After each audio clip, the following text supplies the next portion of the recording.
Hello friends, एक बात और बोलनी थी, वो तो भूल ही गई बोलने में। मैं ये बोल रही हूँ कि अचानक से पता चला है 2000 की नोटें बंद हो गई हैं। मुझे कभी कभी क्या हंसी आती मालूम है आप लोगों को? ये थोड़ा सा एक जोक नहीं हो गया है? मुझे कभी कभी लगता है कि हमारी सरकार भी आरिफ बन गई है। मुझे लगता है वो भी ड्रग्स, अफीम, गांजा का नशा लेना शुरू कर दिए। अरे बेवकूफ़ो, आप लोगों ने जो एक बार गलती की ना, उससे पब्लिक समझदार हो गई है। आपको क्या लगता है पब्लिक या बिजनेसमैन अभी अपना लाखों करोड़ों रुपए कैश रखते हैं क्या? अभी कोई कैश नहीं रखता है। अब सब लोग ने किसी बहाने बैंक में जमा करके रखा है। बैंक से जो नोटें निकलती है उसी से चलता है। और हमारे महाराष्ट्र में बता दूं, हमारे महाराष्ट्र में कब की 2000 की नोटें बंद हो गई है। अब सब जगह 500 की नोटें निकल रही है। अभी पब्लिक ढेर शानी हो गई है, समझ रहे? अगर हमारी मुंबईया की भाषा में बोला जाए तो पब्लिक ढेर शानी हो गई। हम लोग कैसे ना ढोकला, चटनी, फाफड़ा, जलेबी नहीं खाते ना, हम लोग एकदम हैवी नाश्ता करते हैं। आलू के पराठे, ये मांस, मटन, हम लोग ऐसा मुंबई करे ना मटन मच्छी वाले। तो इन लोगों को एक्स्ट्रा और गर्मी भी ज़्यादा है और दिमाग में अक्ल भी ज़्यादा है। तो हर बार एक ही गेम, कुछ तो नया करना चाहिए। हर बार एक ही गेम खेलते हो, दूसरा कुछ काम धंधा नहीं है क्या? सोचा इतने साल के बाद फिर से एक बार नोटबंदी कर देंगे तो फिर से हमारे को जीतने को मिल जाएगा। अरे पब्लिक अब जूता फेंक फेंक के मारेगी। आप अभी एक बात बता रही हूँ, 2024 का इलेक्शन तो आने दो, जाओ तो सही सबके घर पे मिले वही 2000 की नोटों का चप्पल बना बना के मारेगी आप लोगों को। ये बात तो पक्की है। अरे कुछ नया सोचो, कुछ नया करो। मुझे कभी लगता है कि आरिफ की संगत में घूम रहे हैं क्या सब लोग? नशा ले रहे हो, ड्रग्स, गांजा, एमडी ले रहे हो क्या नोट में? मुझे लग रहा है 2000 की नोटें पक्का एमडी में यूज कर रहे हो। नोट घुमा घुमा के लगता है सूंघ रहे हो। यही काम बचे है। अरे थोड़ा तो दिमाग करो। तुमसे एडवांस हो गई है बिजनेसमैन पब्लिक। अभी आपको मालूम है हर कोई 10 लाख रुपया इनकम टैक्स भरना पड़ेगा ना, बैंक में पैसा रखा भरने को तैयार है, लेकिन घर में कैश रखने को कोई तैयार नहीं है। हमारे महाराष्ट्र में तो बहुत पहले ही बंद हो गया। और किसके ऊपर निशाना साध रहे हैं? हमारे उद्धव भाई पे।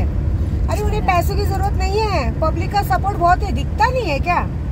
आंखें बटाटावाड़ी हो गई है कि मोतियाबिंद हो गई है? ऑपरेशन करवाने के लिए पैसे चाहिए, भिजवाएं क्या? अरे देखो, आंखें खोल के देखो। हमारी पब्लिक को पैसे नहीं चाहिए। इस बार पब्लिक पैसों से नहीं बिकेगी। इस बार कोई नहीं होगी सरकार, इस बार होगी जनता की सरकार। ये याद रखना। इस बार जनता फैसला करेगी कि हमें कौन अच्छा है कौन बुरा है। हम में तो सारे नंगे हैं, लेकिन ये वाला गेम बड़ा उल्टा पड़ गया।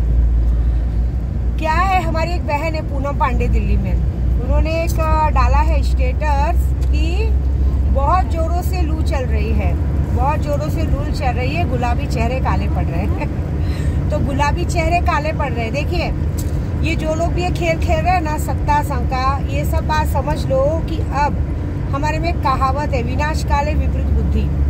अब तुम्हारा वक्त आ गया, क्योंकि तुम्हारे पीछे का जो सबसे बड़ा सपोर्ट होता है ना, माँ बाप के आशीर्वाद का, वो भगवान ने छीन लिया है।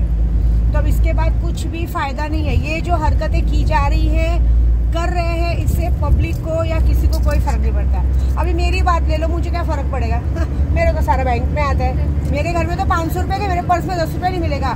मेरे भाई से ही अक्षत्रा भी ऐसे ही बोली, जरा 10,000 दे दो, छुट्टा मुझे रास्ते में काम आएगा। उन्होंने भी 100 की नोट की गड्डी थमा दी। बताओ। ऐसा है।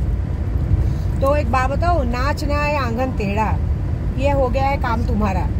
मुझे ऐसा लग रहा है कि इस आबो में, हाँ अरे तो सही बात है, ड्रग्स का नशा तो ले ही रहे होंगे। राजकोट में 78 किलो, 78 किलो राजकोट में ड्रग्स पाया गया। वो किसी न्यूज में नहीं दिखाया गया, वो न्यूज मैंने फेसबुक पे शेयर किया है। तो सीधी बात है भाई, अब जब दिन भर आदमी नशे में ही काम कर रहा है तो उसे क्या पता चलेगा? नोटों की छपाई भी खुद करना। अभी इन्होंने क्या पता है क्या रणनीति अपनाई है कि मैं 6 महीना पहले नोटबंदी कर देता हूँ, नोटबंदी हो जाएगी तो पब्लिक को पैसे नहीं बांटे जाएंगे, और पब्लिक को पैसे नहीं बांटे जाएंगे तो पब्लिक वोट नहीं देंगे। क्या लगता है आपको? राहुल गांधी कांग्रेस का नेता क्या पैसा बांटेगा? वो बेचारा कहाँ से पैसा पाएगा? राहुल गांधी से तो तुम लोगों ने सरकारी मकान भी छीन लिया, घर भी छीन लिया। पब्लिक का सपोर्ट है। वो आदमी ने स्लीपर पहन के पूरी यात्रा की है, पद यात्रा की है पूरे महाराष्ट्र की। तुमने की क्या? तुम तो आधे दूर चलते पसीने पोंछने लगोगे। भैया उम्र हो चुकी है, नए युवा नेता को मौका दो। अब तो भाई हमारे वो राहुल गांधी भी शादी करने जा रहे हैं, थोड़े दिन में दुल्हनिया आ जाएगी, सब कुछ हो जाएगा। ऐसी बात है। तो एक ही रणनीति नहीं अपनानी चाहिए, और आप लोगों की रणनीति पे या हम जैसे लोग बैठे उस पर पानी फेरने के लिए। देखो, जितनी बार कोरोना का नाम लेते उतनी बार हम बारिश ला देते। हम नहीं लाते, हमारे भगवान ला देते। मैं कौन हूँ कि बारिश लाने वाली?